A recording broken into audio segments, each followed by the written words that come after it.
Honestly, no. I'm pretty shocked still, pretty excited about what just happened. I think I gotta take my time and enjoy because for tennis players, it goes so fast.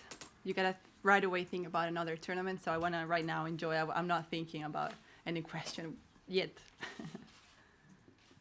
Garbine, when you have those 4 match points at 5-3 and then you have to serve for it, what was going through your mind? Because you looked so composed out there, but I guess inside it wasn't maybe that easy.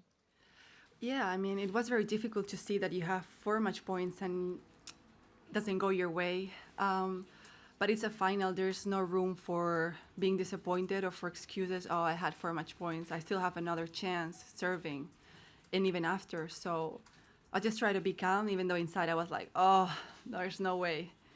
But yeah, and then I managed to be calm and just think about what I have to do every point, and don't think about match point or championship point. Garbine, can you try and describe your feelings about on the match point that you did win that lob and just it took you a second to even realize that you won? Can you try and describe to us what went through your mind at that moment? It was very weird because Serena was in front of the ball, so I didn't know if it was winner, in or out. So I look at the chair umpire, and chair umpire is like, doesn't want to, say anything, and the line judge doesn't want to say anything. I'm like, did I win Roland-Garros? What happened now? So when he said game, set, and match, I'm like, no way, I won. So it was like amazing.